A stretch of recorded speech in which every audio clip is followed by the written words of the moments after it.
ሰላም እንዴት ናችሁ? እግዚአብሔር የተባረከ ይሁን። አሁንም በሌላ ርዕሰ ጉዳይ እግዚአብሔር ረድቶኝ ወደ እናንተ መጥቻለሁ።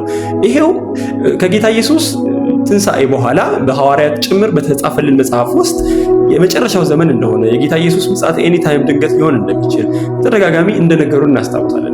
ከዛ በኋላም ባሉት ዘመናት ሁሉ ውስጥ የመጡ በአገልግሎት የተሳተፉ እግዚአብሔር ዕድል የሰጣቸው ሰዎች በሙሉ ጌታ ኢየሱስ ድንገት ሌባ እንደሚመጣ እየነገሩን ቆይተናል ማለት ነው። ስለዚህ ልክ ሁለተኛ ጴጥሮስ ምዕራፍ 3 ላይ አንዳንዶች ቅዱሳንን ሞክ እንዳደረጉት በዚህ ዘመን ምናልባት ጥያቄ ላለባቸው ግን የሱ የመጣለው ብሎ ያለበት ምክንያትና ደግሞ የዘገየበት ወይም ደግሞ የዘገየ መሰለን ምክንያት ምን እንደሆነ በጥቂቱ ልነግራችሁ ፈልጋለሁ። ይሄው መጽሐፍ ቅዱሳችን በሁለተኛ ጴጥሮስ ምዕራፍ 3 ላይ ቁጥር 9 ላይ እንደሚናገረው ለአንዳንዶች የሚዘገይ እንደሚመስላቸው ጌታ ስለ ተስፋ ቃሉ አይዘገይም፣ ነገር ግን ሁሉ ወደ ንስሐ እንዲደርሱ እንጂ ማንም እንዳይጠፋ ወዶ ስለእናንተ ይታገሳል ይላል። ስለዚህ እስከዛሬ ድረስ ይህንን የህይወት ቃል የሰማችሁ ነገር ግን አሁንም በልብ ድንዳኔ ውስጥ የምትገኙ ህይወታችሁን ለጌታ ኢየሱስ አሳልፋችሁ መስጠት ያልወደዳችሁ ሁሉ ማንም እንዳይጠፋ ወዶ ስለእናንተ ጌታ ኢየሱስ ከመምጣት እንደታገሰ መጽሐፍ ቅዱሳችን ይነግረናል።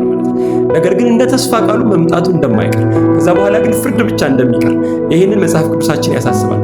የኃጢአተኛውን ሞት እግዚአብሔር አይወድም። ነገር ግን ኃጢአተኛው በኃጢአቱ ተጸጽቶ ከጥፋት ህይወቱ ተመልሶ በንስሐ በህይወት እንዲኖር የእግዚአብሔር የልብ ሐሳብ ነው ማለት ነው። ስለዚህ ዛሬም ወንጌል ያልሰሙ እንዲሰሙ፣ ዛሬም ያልተመለሱ እንዲመለሱ እግዚአብሔር ይህንን ወዶ ስለ ተስፋ ቃሉ ለእኛ እንደሚመስለን የዘገየ ወይም ደግሞ የታገሰ እንደሆነ እንመለከታለን ማለት ነው። ስለዚህ ወንድሜ እህቴ ይህ የተዘረጋ የምህረት እጅ ጊዜው ሳያልቅ ጌታ ኢየሱስ እንደ ተስፋ ቃሉ ሳይመጣና የነገር ሁሉ ፍጻሜ ሳይሆን ዛሬ አምልጠህ ሸሽተህ ወደ ጌታ ኢየሱስ እንድትሮጥ ወደ ህይወት ከጥፋት ከጨለማ አምልጠህ ወደ ብርሃን ወደ ህይወት እንድትገሰግስ ከክርስቶስ ኢየሱስ ጋር ህብረት እንድታረግ በዚህም ከአብና ከመንፈስ ቅዱስ ጋር ህብረት እንዲኖር ከኛ ጋር ደግሞ በእውነት አንድ ብልት ሆነ አካል እንድትሆን እጋብዝሃለሁ። ይህን የተዘረጋ እጅ እግዚአብሔር በቀጠረው ጊዜ የነገር ሁሉ ፍጻሜ ሳይሆን በፊት እንድታመልጥ ከጥፋት ሁሉ ማምለጫ ወደሆነ ወደ ክርስቶስ እንድትሮጥ በጌታ ፍቅር እኔ ዛሬ አሳስብሃለሁ ማለት ነው። እግዚአብሔር ይባርክ።